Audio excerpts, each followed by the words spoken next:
everyone sits in the front row. We don't have alcohol. All right, welcome everybody. Thank you. We're streaming live, so if you're watching on YouTube, welcome in. Even when we're at a comedy club where lots of people say blue things, it's still, say it with me now, peace, love, and understanding.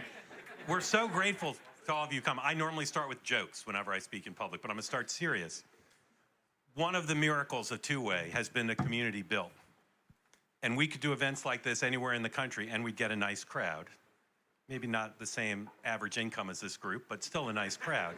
And it's incredible to have people who are from different ideological parts of America to gather in one place to listen to serious, long, sophisticated conversations. That's the bet we made and we've continued to make. And so we're so grateful to you all for being here. Now, I always like to know the audience a little bit, so I'm going to ask you to vote by show of hands. If you're uncomfortable voting in front of the others, you can close your eyes as you vote. Raise your hand if you voted for Donald Trump in the election. Raise your hand if you voted for Donald Trump. All right. Now that's in New York City, incredible, hands down. Raise your hand if you think there are people in the room who voted for Donald Trump but didn't raise their hand. Yeah, a lot more people think that. I'm going to try to monitor the news as I always do during the program because stuff can happen. The SpaceX launch is about to take place. Something that happened just a few minutes ago. I'll just read verbatim here. President-elect Donald Trump has said he'll nominate Dr. Oz to lead the federal Medicare and Medicaid agency. That's not a joke, but many of you will find it humorous. Dr. Oz. CMS. Dr. Oz in charge of spending for healthcare for one of the largest programs in the federal government, because hosting a syndicated weekly show is about the same qualification as being the Fox weekend host. It's roughly the same. All right, guys, welcome. Thank you for joining. We're going to talk a little bit about stuff that's in the news. We're waiting to see if the rocket goes off, and we'll report on that. And then we are going to take your questions. As was said, there's a microphone right here. You're welcome to go to it. You can line up now if you're super aggressive. There's one couple that told me that two-way has saved their marriage. Eager to hear from them.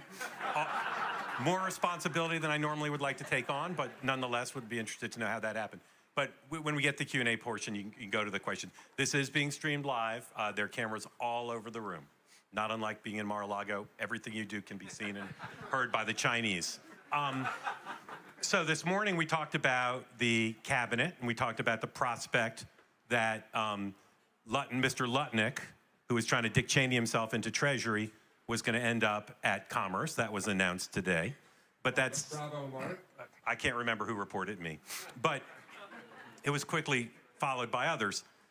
My question is, what do you know, Sean, about Treasury and NEC?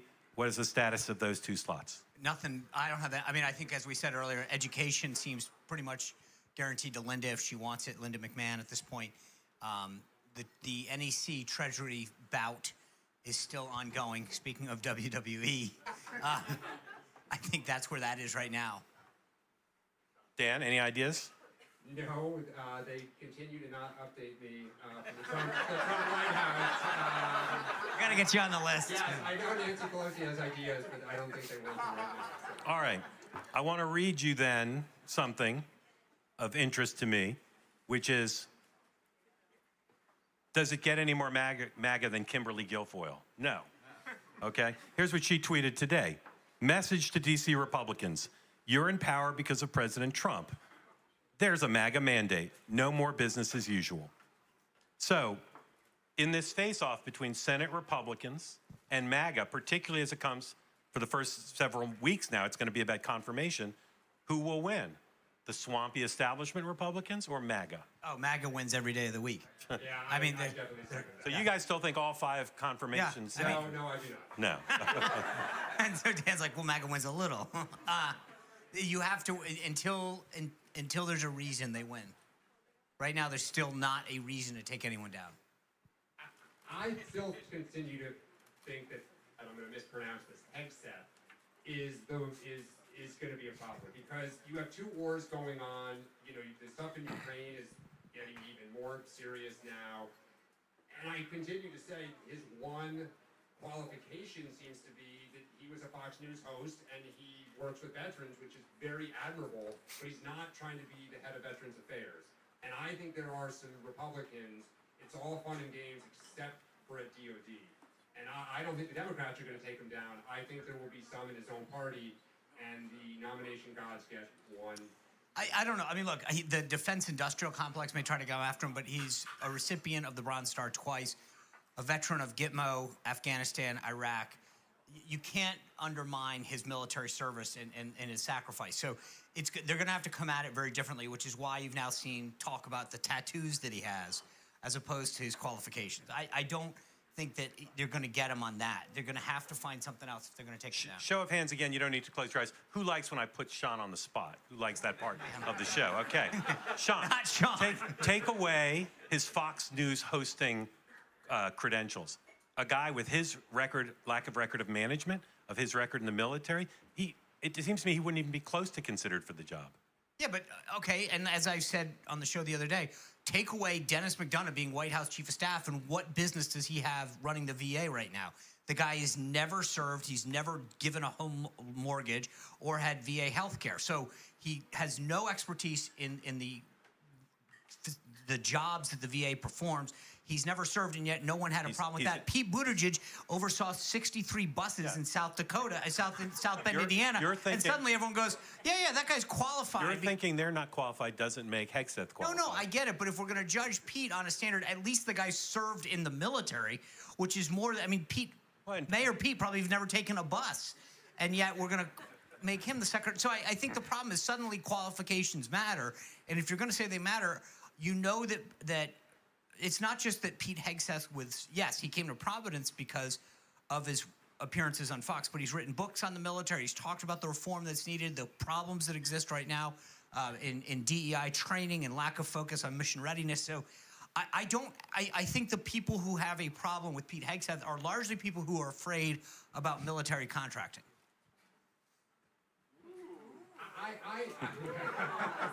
Well, do you guys work for Raytheon or something?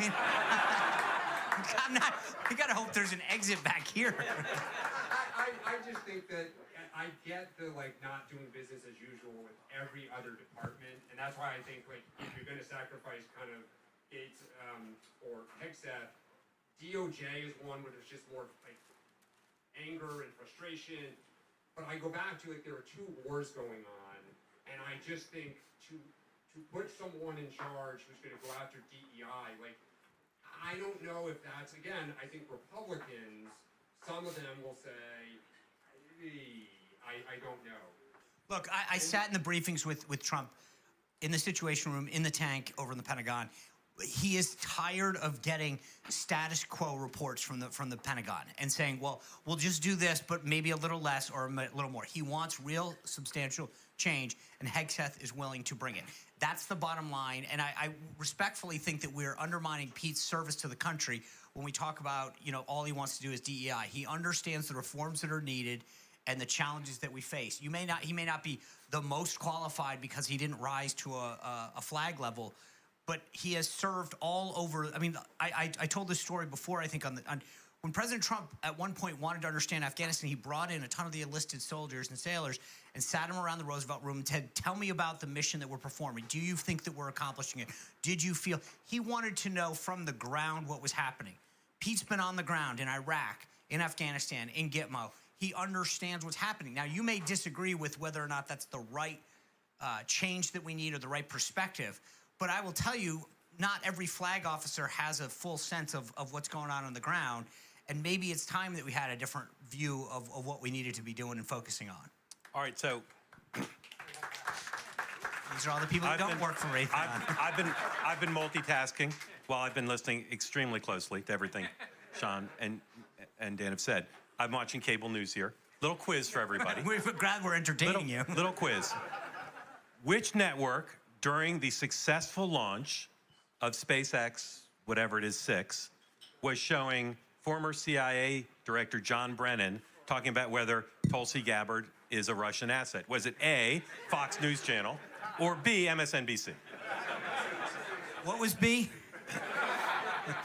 And I'll tell you, CNN is showing the launch in a very boosterish way. And Fox is basically staying on the buddy picture of Elon and Trump in a tent. Elon is wearing a black T-shirt, a little too tight for my taste. And Donald Trump is wearing a Make America Great Again hat at the launch. So that's your live update for the news. Shocker.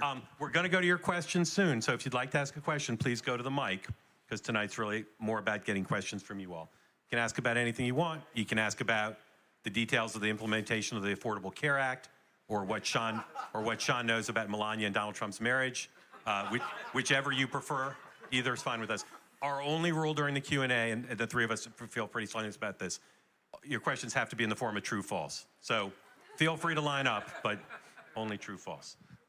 Last question for you guys is about the Democrats. Chuck Schumer, put him on a milk carton. Normally the guy loves to talk to the press, not seen him. What do you think's going on there, Dan? Yeah, Dan. Let me go back to nominations. Schumer tends to want to know where his caucus is. And, you know, I think they are probably trying to figure out, he's trying to figure out the folks who are going to be up in 2026, where are they? Like, how are they thinking about the next couple of months? You know, where do they want to try to cooperate with Trump? I mean, I'd be really surprised. You know, one of the reasons that a lot of Senate Democrats love Schumer is he listens. He is always on the phone, always calling people, every hour of the day. What's happening in your state? What do you need? What can I do for you? And it's why, you know, the Claire McCaskills of the world would run through a brick wall for Chuck Schumer. Like, he socializes with them. He's constantly talking to them. So my bet is he is just trying to figure out what the land looks like for him right now. And he's got a great relationship with Hakeem Jeffries. And I think he's probably, by the time they come back in January, he will have a plan for when they're in the minority. What issues are they going to work with Trump on, and where are they going to draw their lines? I've shown an enormous amount of patience and maturity by not having Sean do his Trump imitation until 12 minutes in. Sean, how do you think Donald Trump is thinking about Schumer and Jeffries and opposition from Democrats on the Hill? I don't even know who this Chuck Schumer is. I used to donate to his campaign. He'd come in and beg like a dog. And then I said, get out, Chuck. Chuck wagon, leave. And now we're in charge, and I won't even have to talk to him.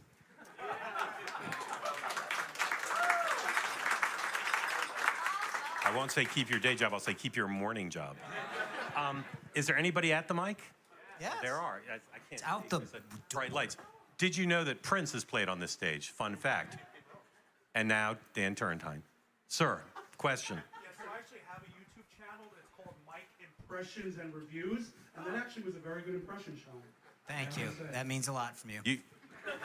Wait till you hear his Adam Schiff. Also very good.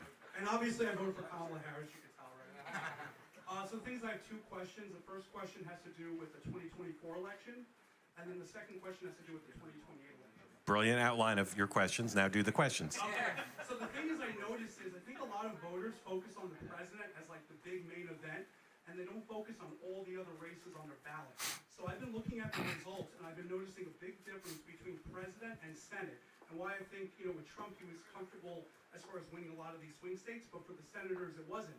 And I think the two main issues is voters leaving their ballot blank for senator and the lower races, and also voting for third parties. So I have some numbers here. So for New York, 57,000 voters left president blank, but 330,000 voters left senator blank.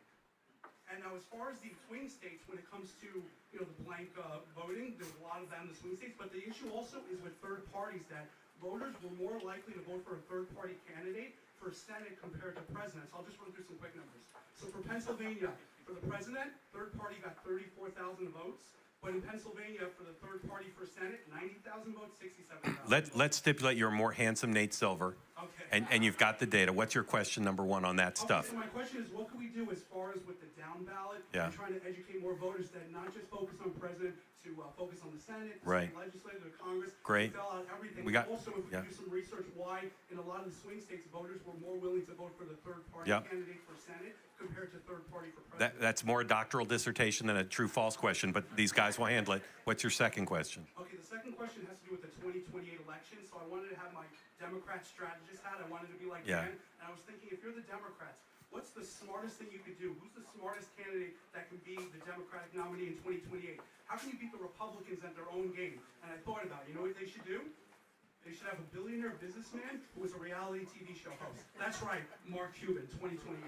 I think there's a lot of positives, and I think he'd be a dangerous candidate for the Democrats. I want to know your opinion on Mark Cuban. Thank you very much. I know Mark Cuban agrees with you, but let's see what these guys think. Thank you for coming. Thank you for the question. I appreciate it. Mike, impressions and reviews, thank you so much. The show was great. Thank you. All right, let's do the questions in order, not reverse orders, so politicians like to do. Guys, what are your theories about down ballot, why Trump did better in the battlegrounds than the Senate Republican candidates? Yeah, I mean, I was talking to a couple people here earlier about this. I think one of the great questions is, Trump is clearly an amazing political athlete. I'm not sure that, we'll ever see somebody quite like him. What happens to the movement? I mean, can this be inherited by another candidate? Can turnout remain the way it is? I mean, one of Trump's great strengths is he has brought a lot of new people out, and now this election cycle, he peeled Democrats off. And is it transferable? I mean, we didn't see it quite in 2022. We didn't quite see it in 2018. Does J.D. Vance potentially, or Ron DeSantis, or whomever, is next, are they able to keep this going? Because, as you say, the track record is it's Trump and only Trump. Yeah, I would agree with that. I think we've seen that during his time in office. His endorsement matters in a primary, but beyond that, people don't get that. They feel like Donald Trump is their champion. He's getting things done for them. And I don't think they feel the same about other candidates. I mean, look, you're wearing a Make America Great hat again. I think you're not wearing a Dave McCormick hat, although I'm sure I can get Dave to get you one. But the point is that he inspired a bunch of people to go out and fight for him. I don't know that was the case. And to Dan's point, I think some people felt conflicted. Like, I want to fight for Trump. He's going to make change. But I like, my incumbent senator for X, Y, and Z reasons. So that there's a different dynamic there. And then the third parties are a whole separate can of worms, because people who vote for third parties have a variety of reasons why they do that. Sometimes because they believe in them. Sometimes they just want to go through the exercise of casting a ballot but don't want to vote for one of the two. But I think at the end of the day, Donald Trump truly is a unique candidate. And so people went out to vote for him, and then down ballot, sort of left to fight for themselves. On your second question, I'll take it first. In Staten Island, we have an expression, sui generis. It means very generous. No, it means one of a kind.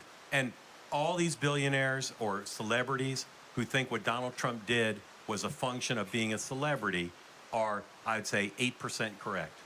He brought so much to it, which I've talked about at great length and written about. It's not easy to run for president.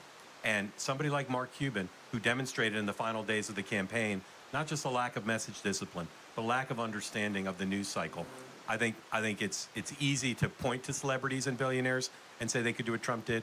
I don't believe I see anybody out there, including Mark Cuban, who could do it. Yeah, look, there's a reason Donald Trump was the first person that hasn't been a general or an elected official. It's like a shooting star. It doesn't happen that often. Although I didn't take astronomy, so maybe shooting stars happen more often. But the bottom line is, so that's unique. Number two, when people say the Republicans should nominate the Democrats, with all due respect, it gives the parties way too much credit. They don't.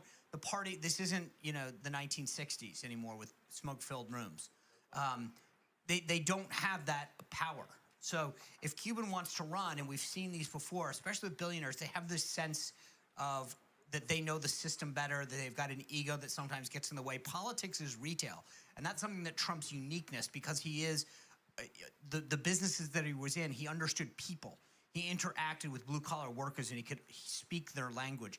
And so it's not that Mark can't do that, but I think that too often billionaires and really rich people think that they're just really smart, therefore they'll get elected, and they don't understand the nuts and bolts of politics. Yeah, and I don't know who the next candidate will be, and I think I shouldn't. I mean, I think candidates are not going to go out and road test messages. And if it were 2013, I don't think anybody would say, take Donald Trump out of it. The winning message when you guys, after you did your autopsy, is going to be to crack down on illegal immigration, to get out of the wars, to put tariffs up on trade. there's a reason that Rupert Murdoch, Mitch McConnell, Paul Ryan were all horrified at Donald Trump's initial message. But Trump has an amazing street sense, and he understood where people were. He took his message to them. He did not apologize when he was attacked, and he did it the old-fashioned way. Like, he stormed the gates, bad, pun. He marched into Washington, and he took over, and, look at what just happened. So I don't know who the next Democrat will be. I don't know what our message will be, but I'm okay with that. And I, am excited to see who steps forward, and who the heck am I to say what should or should not be said? So right on cue on the 5 currently, they've got a poll they're showing from Echelon Insights. You guys know that outfit? Reputable polling firm. They polled Democrats. Who should your candidate be in 2028, Democrats? I'll start from the bottom. Governor Walz, 6%. Pete Buttigieg, 6%. Governor Shapiro, 7%. Gavin Newsom, 8%. Ready? Hillary. Let's go, Hillary. Arguably one of the worst presidential candidates we've seen, by some people's estimation. The Veep, 41%. 41%. Dan, how do you feel about that? 41%. That's a landslide. Let's just stop and pray for a minute. I think there has to be some news on Matt Gaetz we need to do. I'll do an X search on Matt Gaetz. All right, next question, please. Hey, thank you so much for having me. Charles Chicalo, pleasure to be here. Welcome in. Can I say I'm a co-host? Absolutely. All right. Question for Sean. You said MAGA's going to win the confirmation. MAGA's going to win confirmations all the way. How can a vulnerable swing stater like McCormick actually come back to constituents and say, yeah, I'm going to vote these 5 in and expect to win re-election when it's so close? Then, when Democrats, or when any party loses an election, it causes reflection. As a centrist, it worries me that Democrats will reflect and embrace the squad even tighter. Do you see that happening? Great 2 questions. Thank you for coming. Thank you for One, the question. we're 6 years away from McCormick facing re-election, so he's got 6 years. Number 2, you can't lose your base in an election. That's the most fundamental thing. And if you were to go against that, you would face a primary and you wouldn't be worried so much about the general. So I think Dave McCormick has 6 years. He focuses on the base, and then he worries about the general after that. But you have to avoid the primary first and foremost. Yeah, I'm talking about like people, Republicans in swing states like McCormick. Oh, Yeah. okay. Yeah. Well, How can you same thing. Yeah, okay. I mean, the only one that's going to might get a pass is Collins or Murkowski, but they've already cast their lot. Befitting a startup, could you hand your mic to Dan, please?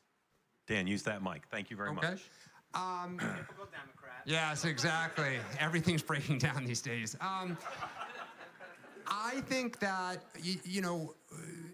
the party seems to not be as divided post-election here that they need to reevaluate what I'm just going to call the woke issues.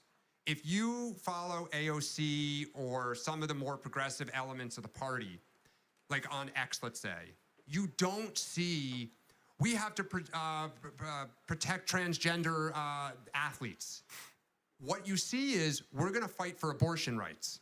Okay, that's pretty safe ground. Where you're seeing snipping from the 2 wings is on economic policy. And that's where it's an interesting question, because I think the party has lost the RFK vote, right? The number of people who come on the show, and there are probably some here, who are Democrats and left the party in immense frustration to go to RFK. How many Bernie Sanders voters, I know there's one here, I forget the gentleman, yeah, there you are, who famously came on and said he was going to vote for Trump, who, yes, Bernie very quickly told us, like, the party doesn't speak for the working class. And then you have the moderates who are going to say the party's lost its mind on some of the more progressive elements. That fight needs to occur. And I think winning candidates find a way to bridge the gap. Donald Trump has Wall Street loving him and blue-collar voters loving him. I look forward to seeing him try to satisfy everybody. right? Every politician tries it.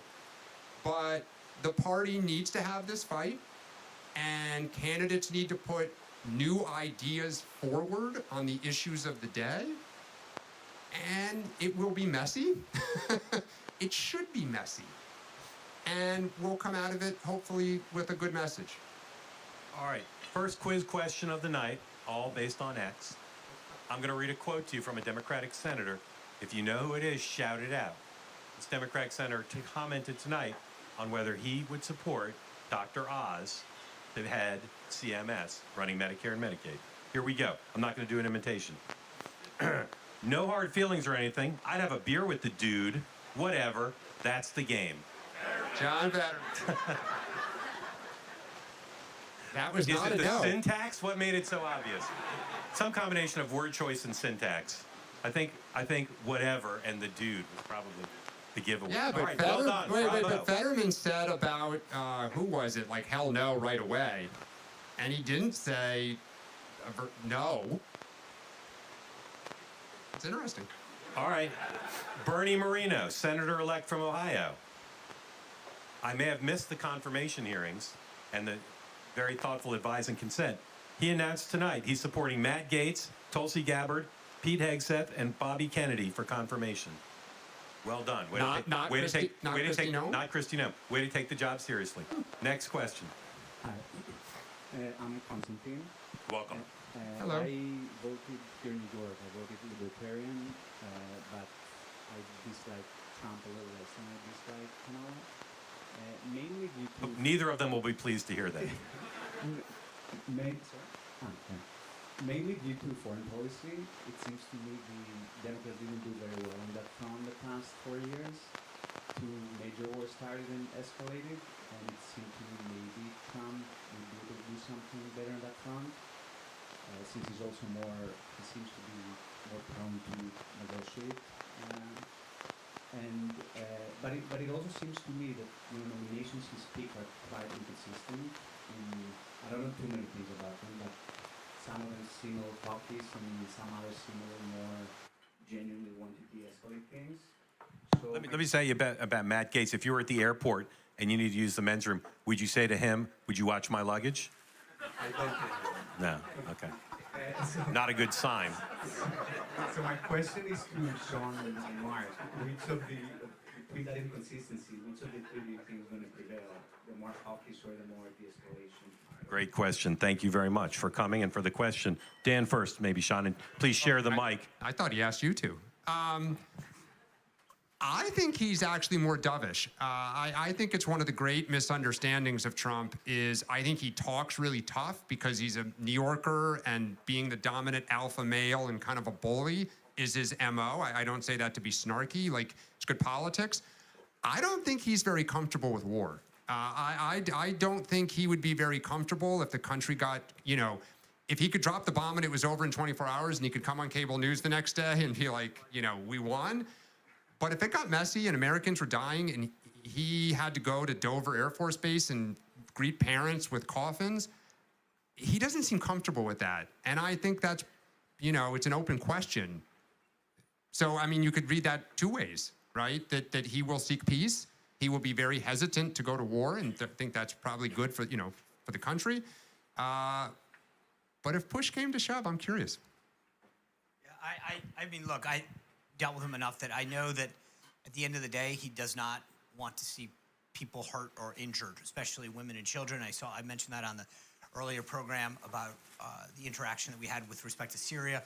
He has no problem with the bombing aspect, but he does want to minimize human casualty. So war is not, he talks stuff, but at the end of the day, when you're president, there's a bit, I've been in the room with him when he has to console the spouses, and it is a heart-wrenching experience to go through and even sit in the room for. He takes that very seriously. He understands the consequences of decisions because that's how you get briefed. When they brief you, they tell you, this is what we expect as a battle damage assessment. Like, this is what we expect. I sat in the Situation Room when we watched bombing, and that was his number one concern. Are there civilians being killed? What's happening? So I think he wants to project toughness. He wants deals, but he also wants to minimize human casualty. I'm a little busy. Give me a moment. All right, next question. So, a few things. I've never uttered these words in the context of political coverage, but according to the Washington Post, SpaceX aborts Starship booster grab. Whatever that means. CNN is now reporting that Linda McMahon will be named Education Secretary. Sean, where did you first hear that? From me. From you? From me. Okay. On the morning meeting. Yeah. Next question, please. Well, yeah. Hello, Mark from Long Island. Hi, Mark. Hi, Sean. Welcome. Thank you for coming. Yeah, my question would be, we're making a lot of big issues about the number one that Donald Trump is choosing as heading of these departments. How important is the number two? Because Very. From what I understand, Lisa Monaco is a very powerful person in the Justice Department. Yeah. Who's actually running the day-to-day operations. Yeah. So we're so focused on Dr. Oz or on Gates, but I would be, the number two, they're not really confirmed by the Yes, Senate? they are. They are confirmed. They're always super important. They're very important in this administration. And some of the people who have asked the question, some of these nominees seem, at a minimum, to lack management experience. They're very focused on the number twos. They're very focused on making sure that the secretary designates are aware that they're going to have strong number twos. In some cases, primarily for management, which is often what the number twos do. In most departments, they have a major management role of the department. But in addition, in some cases, to accommodate other resume and experience weaknesses of the nominees. Yeah, so at DOJ in particular, it's called the DAG, the Deputy Attorney General, very powerful position. DOD, the deputy there, is supposed to, by statute, be a controller, an accountant. There's very specific writing about what the deputy, now they do grant waivers for that, but those are very important positions. And what you've seen in this particular iteration is there's a lot of people who felt like they were qualified or wanted to be the secretary or the number one, and are being told, hey, you get to be number two, and they're saying, no bueno. I don't want to, I'm not going to be the doer and do all the work while so-and-so goes out and gets all the credit or does all the TV. So you're actually, it's a really interesting dynamic this time because the normal number twos are, in many cases, were probably ripe to be number ones and are being asked in some cases to be the number two and saying, this isn't, I did all the legwork for the last 4 years. I've been doing all these policy papers getting ready, and I'm not just going to sit back and be the number two that gets, relegated the duties when you come back from the White House, like, hey, here's our to-do list and here's what I took credit for. Right, so if Sean had this, if Trump had to swap out, let's say Matt Gates, and put in somebody else, he probably already has in mind who his number two is going to be regardless, right? Yeah, but the number two doesn't have to, yes and no. The number two might stay number two, and you're going to draft a new number one. Depending on the situation, but in many cases, a lot of times the number two doesn't necessarily fleet up, right? So it's going to depend on the situation, but especially this early in the administration, my guess is if your number one falls off, you're going to get a new one. You're not just going to pull the number two up. In most cases. Dan? Yeah, absolutely, those number twos are powerful. And, it's like in the Senate or the House, the chief of staff can be the one who knows where the bodies are buried. They oversee the process. Stephen Miller was probably the most influential person to some extent because he knew the law, and in some instances, he wrote the law, and he knew exactly how to do stuff. And those are the most effective people. Some people like to be not in front of the camera, not known. They want to just toil and get stuff done. Others love the limelight. And so, yeah, the number twos and threes, huge positions. So is the media too focused on who the number one? Sure, because it's sexier to talk. First off, they're confirmed. Two, they get to sit around the table with the president and go to cabinet, meetings. But the people behind the scenes are the ones who actually know how to get stuff done. Thank you, Mark. Yeah, thank you. Is that mic working, Noah? Not yet. Not yet. All right. Next person, congratulations. You're going to get to be on stage at the Comedy Cellar. Come here. Yeah. Hey, come on up. Come here. All right, you know any jokes? I can give you one. I'm No, no. a Democrat and a Republican walk into a comedy. Yeah, that's right. Ready? Here, you hold the mic. Okay, God. Secrets. A raisin, a nut, and an oat walk into a bar, Oh, boy. and they order some drinks. And the bartender says, "What do you think this is, a granola bar?" I'm gonna go ahead. Okay, so I want to say For entertaining. thank you. You're here all week. I take tips, not text. Next week she's in Shuckles and Dayton. No, anyway, no, I love your guys' show because I'm very involved in multiple communities that are trying to actually bring people together to talk who have different points of view. I have one called Solid Ground. I have another one, The Unspeakeasy, which is how I learned about this. It's a group of women, heterodox women speaking. And I'm involved with Braver Angels that brings reds and blues together to understand each other. So I want to ask you guys, because in this election, I think it's been the most divisive we've really ever seen, at least in my lifetime. And do you think that on Dems, Republicans, and the media, do you think they're going to ratchet things down? Do you think people have had it, or do they think they still need to kind of ramp stuff up in order to get ratings, to get clicks, to get the algorithm going? So basically, you're asking about Joe and me. Well, no, I know they're doing something, but I'm Okay. just curious, and you're Thank doing you. something, Yeah. people copy it. Great question. Thank you. Dan. I think the Democrats will tone it down a little because Trump thumped them. I think if Harris had won the popular vote, and let's say, Pennsylvania was 15,000 votes, right? I think Democrats would say, oh my God, like the majority of the country is with us. It was such a tiny fraction, like we're just not going to give an inch and basically make his life miserable, and then he's gone in 4 years. I think the fact that Trump made inroads in every single demographic and almost every geographic center of this country, you can't, if you're a Democrat, look at it and say, yep, Hitler and fascist is the winning message, like, let's just double down on that. Like, I think you have to say, and I'm happy that this is beginning to happen, why is he so popular? What is so appealing? And how can we either co-opt or reverse this trend? So I think on the Democratic side, the professional class, members of Congress, are going to tone it down. The industrial complex, their businesses, there is an incentive to fundraise, to get ratings. You can make a lot of money in outrage on both sides. And so there will always be those who choose that path. Yeah, I literally wrote. So first of all, the answer is I don't know. I think to Dan's point, Democrats might tone it down a little until Trump does something, and then if the mass deportation start, it becomes, that's when we're going to see it all wretched up. I wrote a whole piece in my newsletter about this today, that in 2016 when we won, it felt like we won, but it was immediately discredited. It was Russia's fault. You didn't win the popular vote, etc.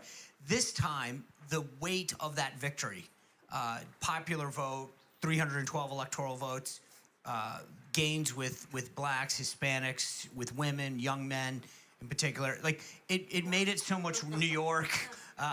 It made it so much more hard for the left to demonize the win. So I think they have to kind of right now. But it's interesting because I ask a lot of folks, what's the tone that we should take? And it's a mixed bag. There are some folks that want to pounce and say, we're finally able to be loud and vocal about our victory. And there are others that want to be a little bit more welcoming. I think the problem in Washington consistently is it's tit for tat. So, you guys took away this nomination, we're going to get it back this time. You guys did this, you changed the filibuster, we're going to do it even more. So every time something happens, the other side feels like when they're back in power, they have to one-up it. And no one wants to be the one to say, well, we'll just stop here. Because they also think there's no way the other side will not go back at it when they get back in power. So I think we might be at a pause because of the holidays a little, but come January. Actually, there's one thing I also want to add to Sean's point. I can't remember a candidate that has won a race in the last decade on the message of I compromise and find ways to work with the other side. If you cut a deal, I think it was Reagan had the famous saying, like, I'll take 60% and I'll fight for the other 40% over the rest of history. Now, if you get 85 or 90%, the attack is you cut and run on the last 10%. And in primaries and even in the general election, the most conservative or the most progressive, the strongest fighter for our values wins. At some point, that tide will turn and somebody will win on a message of compromise and working with the other party. That dynamic has changed. I mean, I remember my first race in Connecticut, 2nd District, and we talked about working across the aisle. If you said that now, you'd get crushed. And the dynamic in politics has just changed. And to Dan's point, outrage sells. It's how you raise money. It's how you get on cable TV. All right, next quiz question. Who can tell me the single word spoken by famous French mime Marcel Marceau in the Mel Brooks classic film Silent Movie? Anybody know? Anybody know? No, incredible. It's the same thing that Donald Trump just answered when the pool asked him if he was reconsidering his nomination of Matt Gaetz to be Attorney General. No. Trump said it without the N at the end of the word, but it's the same. Next person, come on up. Oh, does that mic work, Noah? No. No, come on up. Bring that mic. Yeah, it's a big night for no. Thank you for joining us. Appreciate it. Sorry, we just want to make sure everybody can hear you. Go ahead. Thanks for having me. So I, What's your name? Onyx. Onyx, yeah. Two-way hero. Yeah. So I've sort of been watching some of the rhetoric around some of Trump's nominations, and one of the things I noticed this weekend, for example, was when there was pushback about the fact that he has the right to make his nominations. And for instance, with Matt Gaetz, there's the issue of the Russian hawks. The Justice Department needs to be reformed, and all the stuff they did to Trump, and not only Trump, Republicans. I mean, I come from a place where almost like a banana republic, where there's no real rule of law. And I felt within the last 4 years that this. Part of New Jersey are you from? But I felt within the last 4 years that America was turning into something that I couldn't believe. There was just, everything was so politicized, and even the judges were making decisions based on politics and not the rule of law. So I'm sort of wondering, are the Democrats expecting us to sort of paper over that and have kumbaya and forget all the stuff they did? Because I don't think it's realistic. So. And then I have another question. So I'm just wondering how they're going to deal with it. And then the other question is that, what do you think the policy on crypto is going to be in Trump's? Because I know he said he was going to have a strategic Bitcoin reserve. So I'm really interested in whether he's actually going to do that or what the policy is. If you have any idea. On the second one, if you come back here on January 21st, I suggest you bring crypto, because it's all they'll be taking. Sean first, why do you take them both? Democrats acknowledging perhaps excess? Yeah, I think that's why the picks are what they are. They look at what has happened in these areas, right? I mean, and said, okay, we're going to bring people in each of these areas. This particular DOJ, DOD, and the intel community.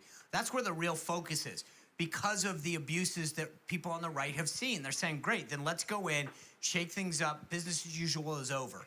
But that's why these people, when they say that Trump is picking loyal people, they're missing the broader point. It's not just loyalty. It's not like someone's going to come in and just be loyal to him. That they've agreed they get what needs to happen. Loyalty's part of it.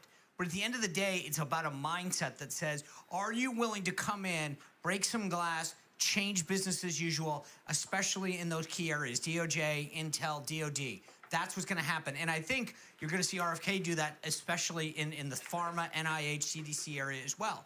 But so that's why it's happening. On the crypto front, all I'll say is I think that he has sort of cast his lot on this. You saw him over the campaign. So there's going to be some kind of crypto reform, whether it's accepting it as a digital currency. But if he fires Powell, then I think the next Fed chair is going to come in with some kind of commitment on crypto. Dan. Yeah, I'm not sure about crypto, so I don't have much to say other than I think it's not going to go away. So the pace at which it evolves and is regulated will be interesting to see. On the lawfare, this is hard for Democrats because I think they look at Trump and they think that he has broken the law in so many instances that politically they were like, let's go after all of them and see what sticks. And okay, on some level, no one is above the law. On the other hand, some of what he was, they went after, they only did because he was running for president. So, and I can say that. The flip side is not all of, in my opinion, what happened on January 6th and what happened in Georgia was deserving. Now, they took forever to do it. And the reality becomes that once the campaign starts, you just can't keep moving forward because it looks like you're interfering in the election. And so, the fact that they went after a business deal and a relationship with a porn star, like, I get it. John Edwards went down because he didn't disclose an affair he had in the campaign payments. But they did go after him across the board with the idea that we're going to get him and stop him. And that is not good. So do I think that some Democrats right now are sweating? They are. And I hope that it's tough talk.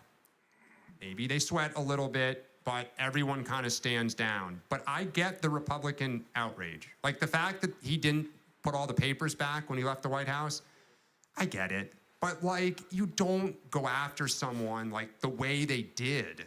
And I just think that was to get in his face, rough him up, and defeat him. But again, I want to be clear. I think what the January 6th inquiry and trying to find votes in Georgia, to me, were legitimate lines to question if he was breaking the law. But they waited too long. You want to respond? Is your name on the marquee outside? Come on, sure. So my thing is, so it wasn't just Trump, right? So let's see the January 6th issue, right? So they went after these people, and I would never do that, but they went after these people that went into the Capitol. The Democrats have done even worse, and they didn't go after them. So the problem is you have a two-tiered system of justice, which it depends on. It's not that, if you had gone, and part of the thing is that these people probably thought, okay, they didn't do anything to the Democrats when they did things like this. They had riots, they burned down stuff, and they didn't do anything to them, so it's okay for me to do it. And then they went after them with flipsy charges. And the most annoying thing is that they didn't do it to another group. It's like, justice was not equal in this case. Not only, even the Georgia one, the Democrats have done something similar. And even if what he did was wrong, we can argue that, but they didn't go after the Democrats. So that's where the problem lies. We cannot have two systems of justice in this country, or we will become a banana republic.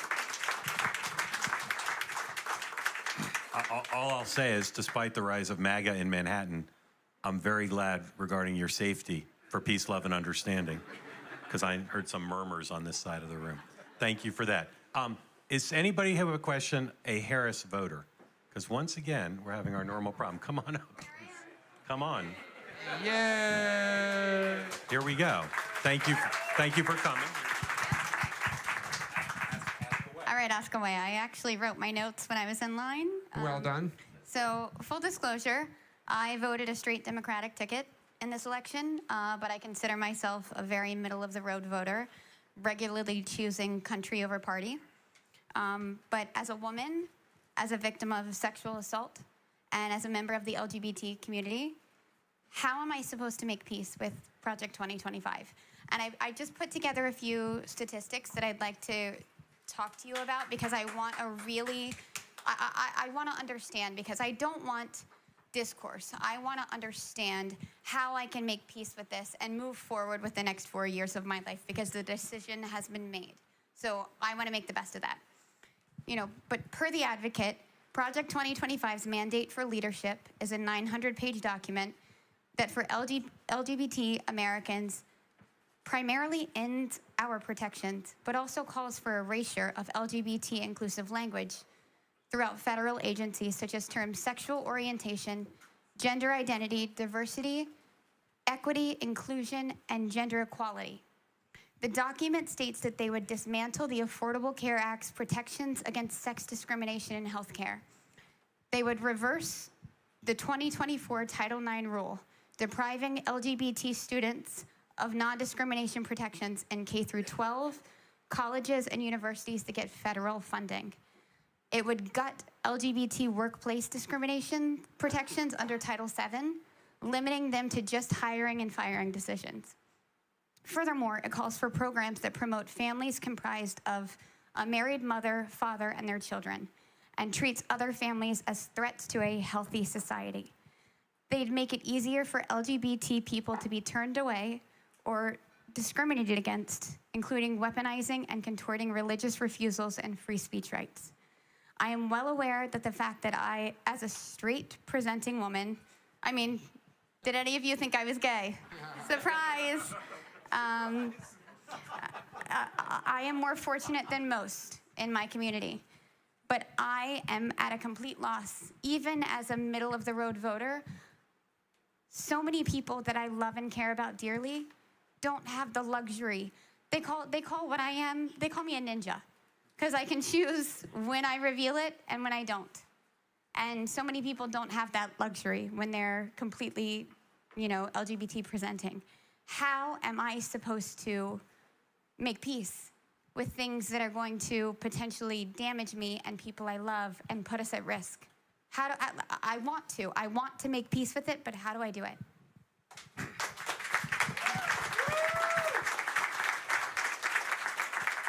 First of all, very brave for you to come up and do that. And I'm going to take the liberty of speaking for everybody in the room, regardless of who they voted for, who say we all heard the emotion in your voice and the concern in your voice, not just for yourself and not just for your community, but for the country.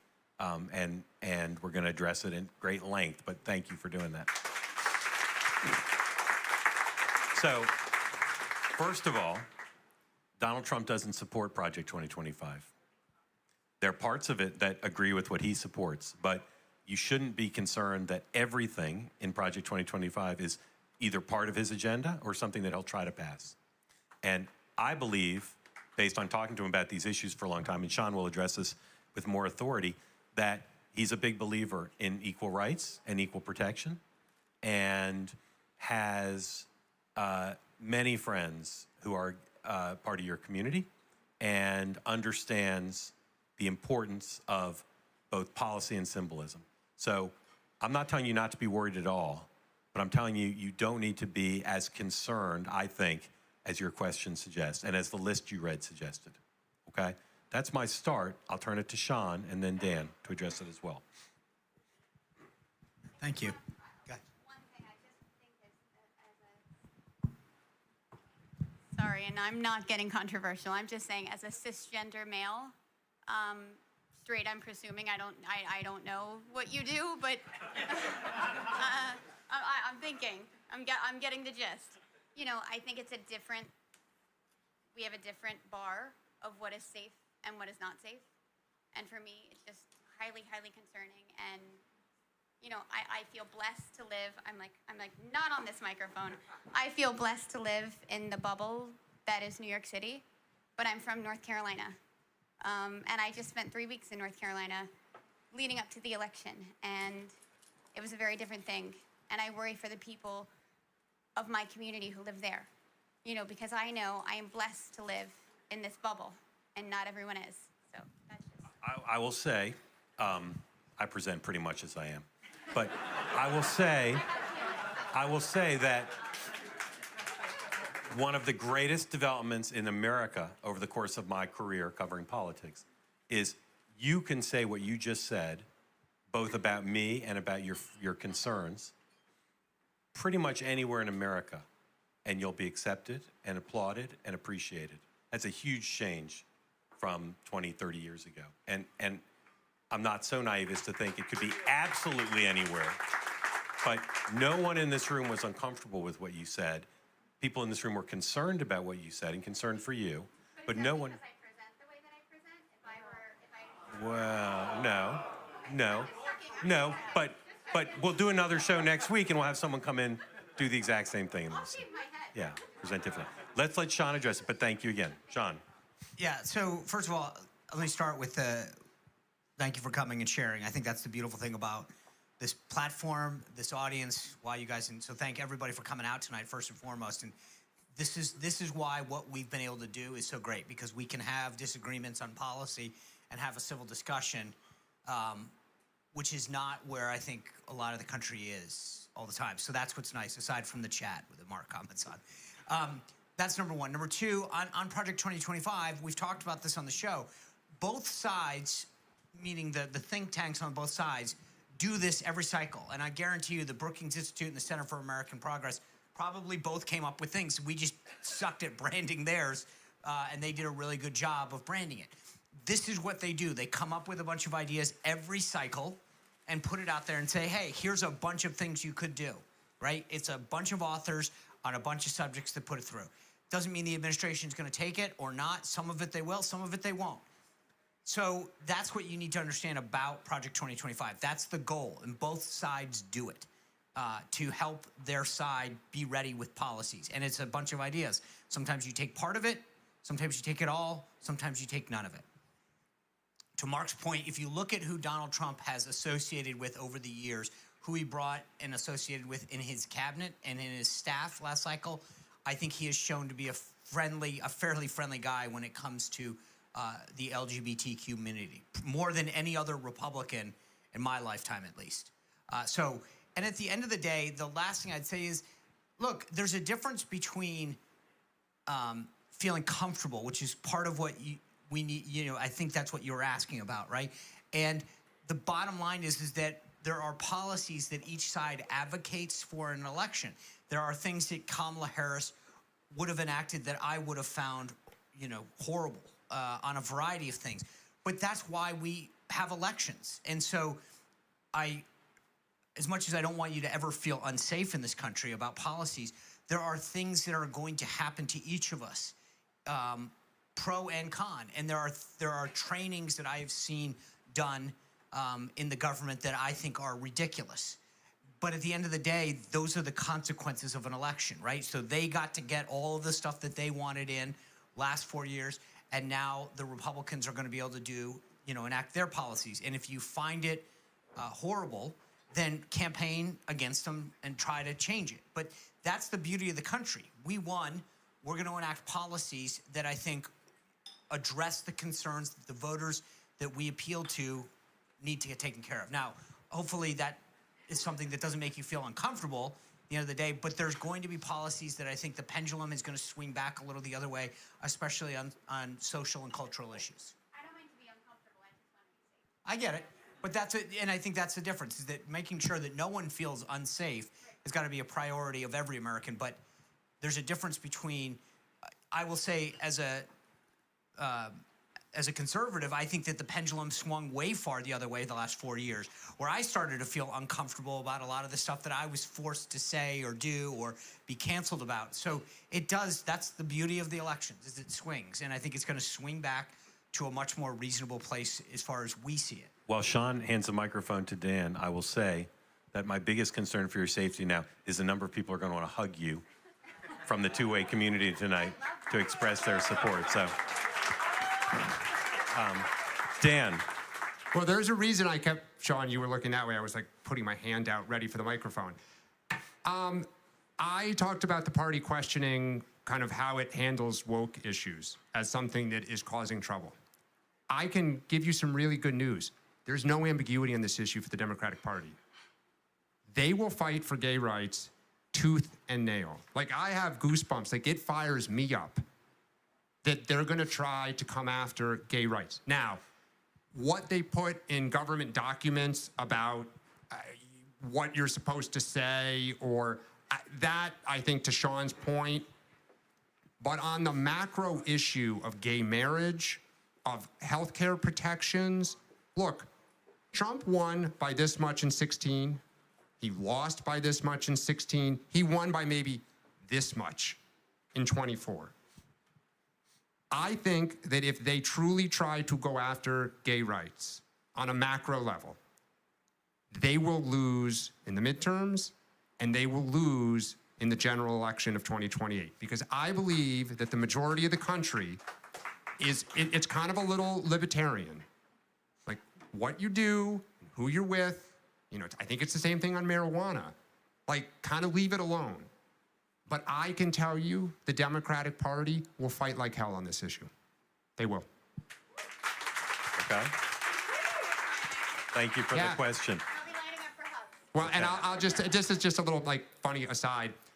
I am married to my wife. We have it's a second marriage for both of us. We have 4 kids. I'm married to my wife. Yeah. No.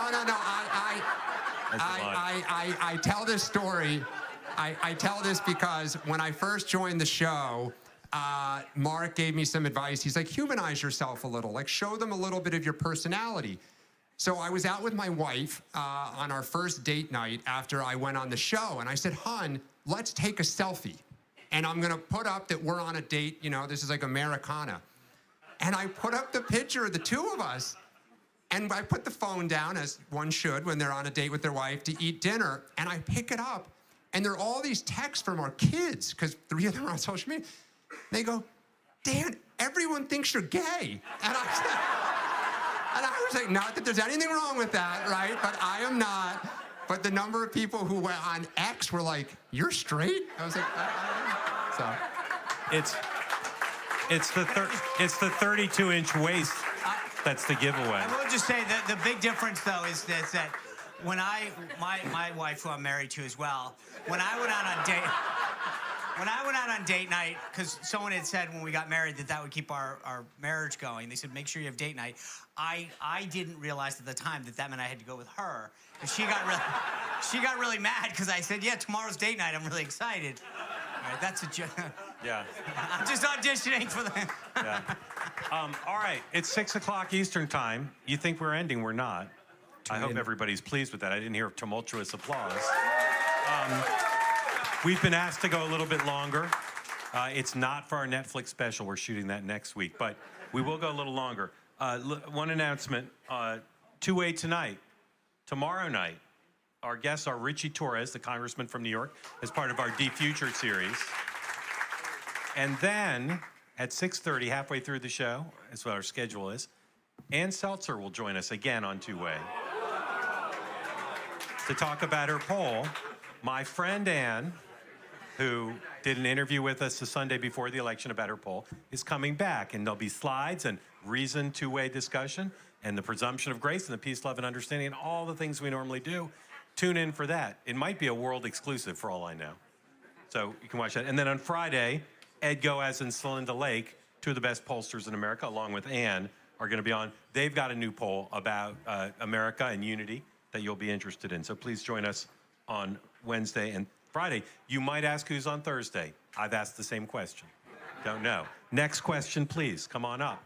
If you need to leave, we understand. Yeah, all the way up here. Thank you for joining. Here you go. Thank you. I'm Alex. Thanks for having me. Welcome in. I voted for RFK, but deep down I wanted Trump to win. And Where do you live? New Jersey. Are And you married to your wife? I do not have a wife. My mom's a huge fan, by the way. She's how I heard of 2-way, so she's happy that I'm here. But I believe she is. I wrote it down for the sake of brevity, but having been in Europe during the election, I was asked a lot how Trump was able to win.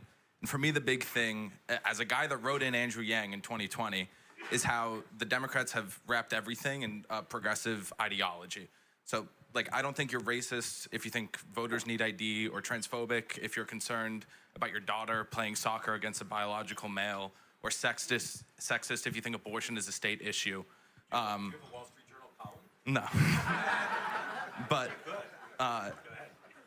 do you think that polarization is part of the reason why Kamala lost? And how do you think going into 2028, the Democrats are going to have to readjust to potentially win back the moderates, like I would believe myself, who were just too polarized by all of that on the left? Awesome question. Dan, thank you for the question and for coming in. Thank your mom and ask her why she didn't come.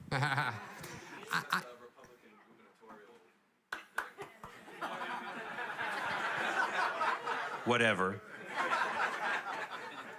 I think, the Democrats lost for a few reasons. And I think one is Trump had a great message on the economy. I mean, he met people where they were. He expressed outrage on inflation. He said it wasn't as bad under my administration. We can all debate why that was so, but people just intuitively had that sense. I'm not going to tax your tips. I'm not going to tax overtime. I'm not going to tax a car loan. Again, we can debate, will he enact? But Harris was like, I'm going to expand the child tax deduction. And if you don't have children, you're like, what is that doing for me? I think on the other side of the coin, culturally, the party is a little disconnected. And I think it started under COVID, where the party has not admitted where it got stuff wrong. And no party's perfect. And I think a lot of their intent was good. They were making decisions in real time with people dying, like here in New York. But they got some stuff wrong. And so I think frustration at the sense that the party kind of doesn't get your life kind of started and was an undercurrent as the economy went sideways, and then obviously the transgender sports. So I think the party made a lot of mistakes. It will study it. But I also, and I mean this as a Democrat, Trump is an amazing political athlete. Like, he doesn't get enough credit for what he does and his willingness to understand in the moment, I'm going to put something out that is good for you. And then all we would say is like, that sucks.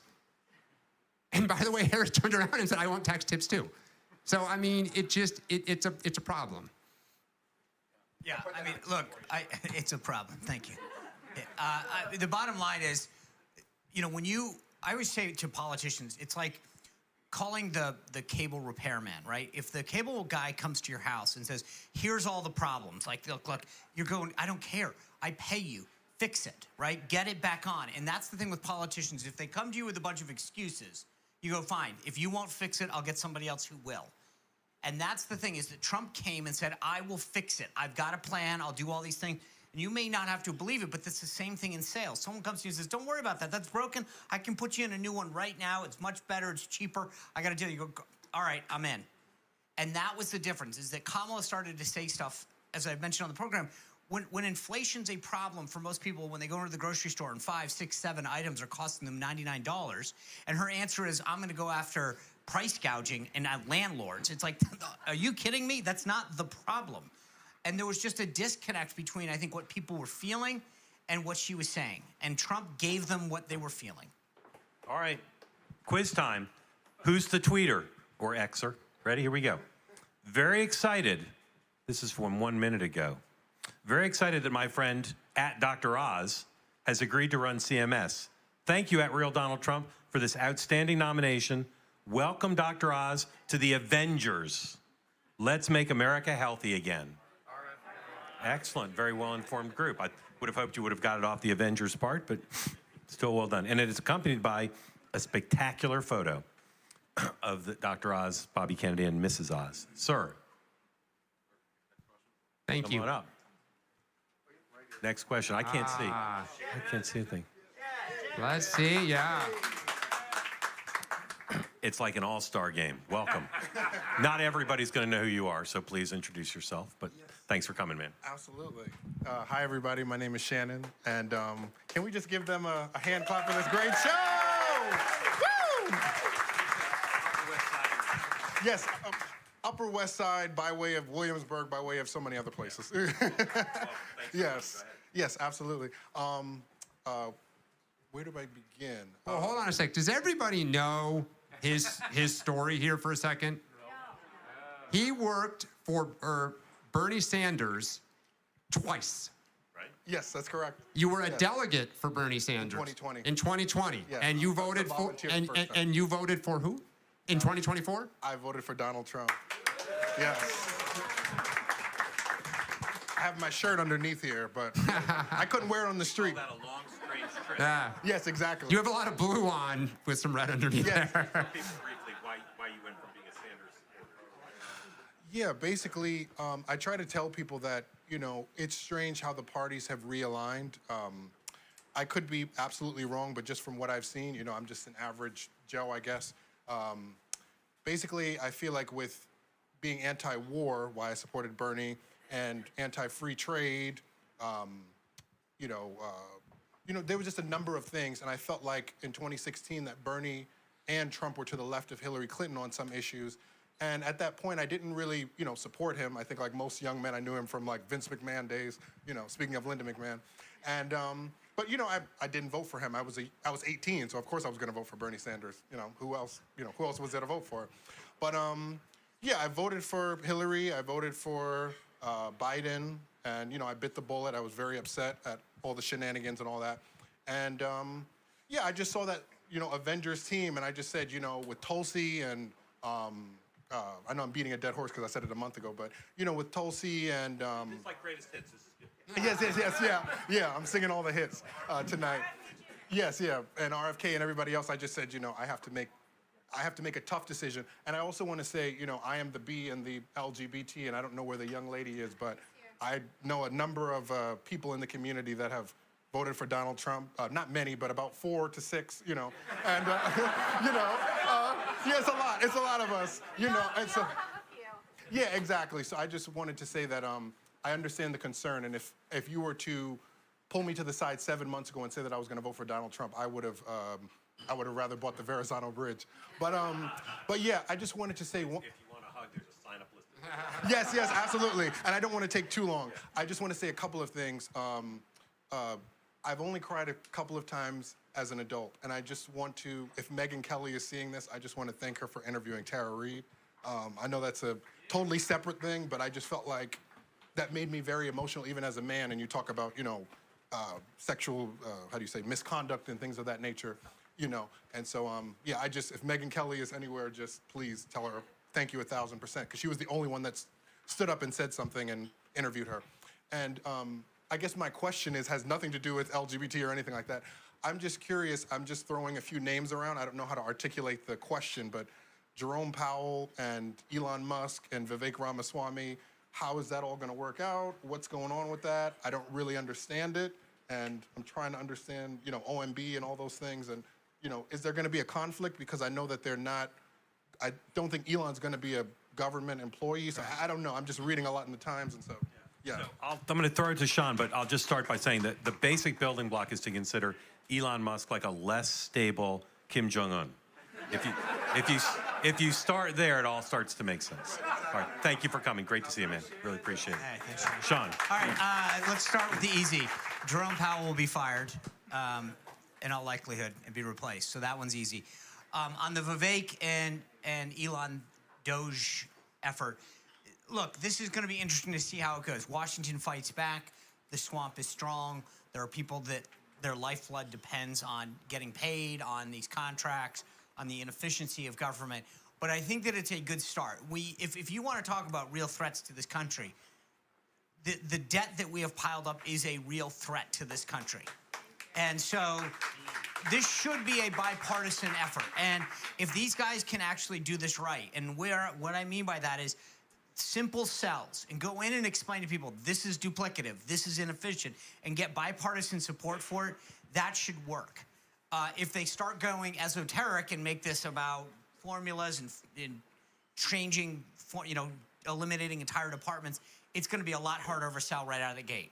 So how they present this is going to matter a lot. But they are going to be outside the government. The authority that Trump gives them, I mean, at the end of the day, it doesn't matter where you are. If you have proximity to Trump, you have power. So how they use it and how long they use it for is going to be all about the effectiveness of this effort. It could fall quick and fast if they flail and don't get things off the ground well. If they come out with this in a very organized way and some good examples of government waste and inefficiency, I hope the best for it. But regardless, we should all be cheering for him because we are spending too much. If you go back through history, I mean, it just does not bode well for our longevity if we continue down this path. Yeah, I mean, I said it this morning. I mean, one of the great kind of the games of Washington is when they try to eliminate Department of Defense projects, the military says, we do not want this anymore. Like the plane is 20 years old, to repair it is $1 billion, the new plane is $500 million. Well, whoever district or districts the $1 billion plane is serviced in, band together, fight like hell, and say, you protect my project, I'll protect your project. So to Sean's point, if they truly come at this in a bipartisan fashion, and kind of, go after everyone's pet projects a little bit, awesome. I mean, Sean's right. The government is, I'm a Democrat, but there's a lot of things the government does not do well. There are huge incentives to kind of just do your job, but if you do it well, it doesn't matter. There are a ton of good people in government. I want to be very clear about that. But it's ripe for reform. So. If you ever actually look real quick to Dan's DOD example at how they build a plane or a ship, they're not dum-dums. They put like a piece of it in every congressional district so that everybody is equally invested in making sure that that ship or plane or whatever project stays on track. Or they spread it out as much as possible because they want to make sure that as many members of Congress are fighting for that little piece of the pie. My friends Megan and Margie are sitting over there like the two old men on the on the Muppets. How's it going? How's it going? Very good. Very good. Okay, just making sure. You both look a little grumpy. Next, come on up. Hi guys. Sharp-dressed man. I appreciate that. So my name is Amarinder. I'm from New Jersey. I appreciate you guys doing this. So I think that 90% of the people are, they have an inability to be, objective. And I think Mark. 90% of these people? Or No, no, definitely not these people, but all of America has an inability to be objective, but we appreciate your objectivity. And a round of applause for that. So, I'm a first-time Trump voter. I voted for Hillary Clinton in 2016. I voted for Joe Biden in 2020. I think that the 2020 election was legitimate. I think Joe Biden was a legitimate winner of that election. I think that January 6th was disgusting. I voted for Nikki Haley in the Republican primary, and yet I voted for Donald Trump in this election. And there's, something needs to happen for that to happen, for somebody to do a 360 on Donald Trump. And my question is unrelated to that, because I just wanted to set it up like that. So. You will get fewer. So earlier today, we learned that Ukraine struck Russia with long-range ballistic missiles, and Donald Trump did not criticize Joe Biden for doing that. We also know that Donald Trump spoke to Vladimir Putin, and he said, he told him not to escalate the war. So Donald Trump and Joe Biden, they had a 2-hour-long conversation in the White House. What do you think they talked about? And do you think they're trying to strengthen Ukraine's bargaining position in that negotiation? Do you think Donald Trump is a lot... do you think that Donald Trump is a lot smarter than he looks? And do you think that he likes to play good cop, bad cop with the quote-unquote neocons and war hawks in his cabinet? You asked all the right questions, and luckily we have David Ignatius here. David, please come now. Those are great questions, and I know they don't know the answers, except Sean can answer it as Donald Trump's smarter than he looks. But Sean, why don't you start with that one? Yeah. And then if you want Much smarter than he looks. He's one of the smartest people I know. Yeah.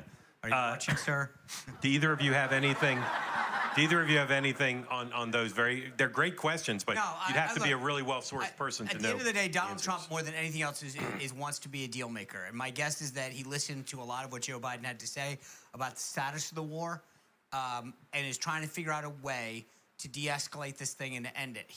Say what you will, but at the end of the day, it is a fact that for 4 years, the world was more stable under Donald Trump. Russia didn't annex land for the first time in several administrations under Donald Trump. He wants to make a deal and end this conflict and stop the killing. So I have a feeling that you're going to see before January 20th an attempt by Donald Trump to settle this thing. And I hope that happens because too many lives are being cost. Yeah, I mean, I think it's actually a good thing we haven't heard from Donald Trump today. Like, there's only one president. I would hope that he would, it would go the same way. Democrats would show him the same respect.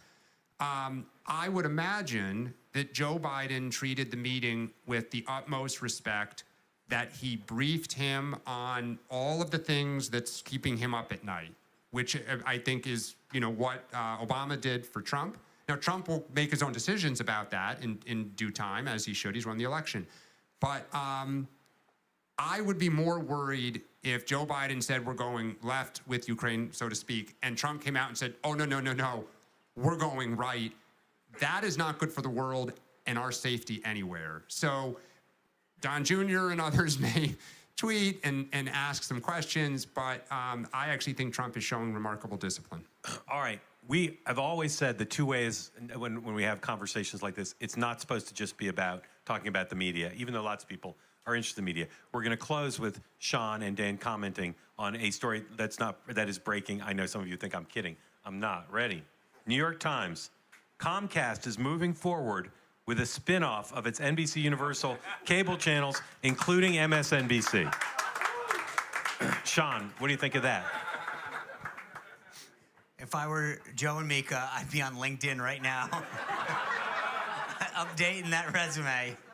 I mean, Comcast is doing smart business. The viewership is gone. Look, there's a reason that platforms like this are flourishing. The trust in the media is gone because they're not doing their job. And here's the thing, as someone who's been doing this for 30 years, they don't even try. They literally, most of these guys, when I dealt with Mark, the relationship I had is that he'd call and say, all right, give me your thing. And he'd question you, and he'd go back and forth and tell me about this. And I was dogged. I know, but the lack of interest from most of these people to understand the very basics about how politics works.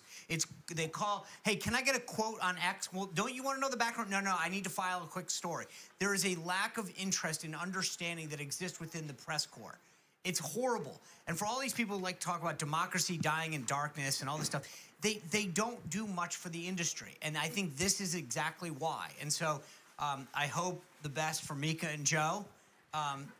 I look forward to them driving my Uber. And all the best to them and everyone else at MSNBC. Good luck. Dan. I think we should end it on that note.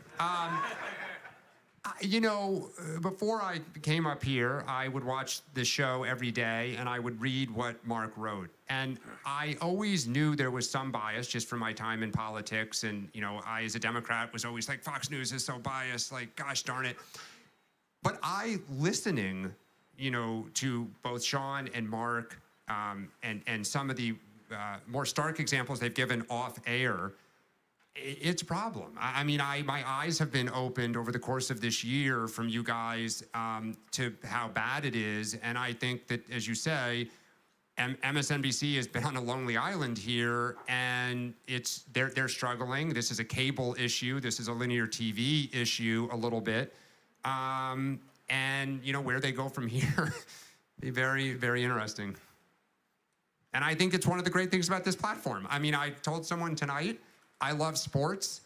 Pat McAfee, the Manning cast, like all these alternative shows where they are not sitting, rigid, are a huge success. And I hope politics follows a similar course where whether it's, I used to listen to talk radio as a kid about the Mets and the Rangers. And this is a digital version of talk radio, but with people, with a face. It's harder to kind of flex on somebody when you're looking them in the eye, even on a Zoom, than if it's a, keyboard or a telephone. So, shameless plug for what we're doing. And for Mark, you take organizations, take the follow their leader, and you set the tone and everyone. So hopefully we're the future.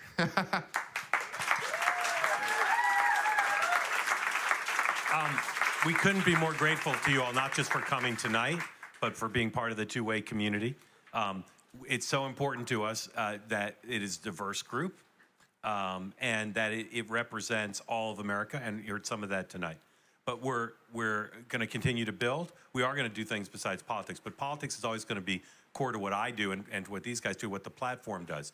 Because having an ability in America to have conversations like this that are civil, where peace, love, and understanding actually means something, is core to our DNA, to what we're trying to do. We're so grateful to you come out and visit us in person, and we'll see you in about 14 hours tomorrow on Two Way at 9 a.m. Thank you for coming. Good night.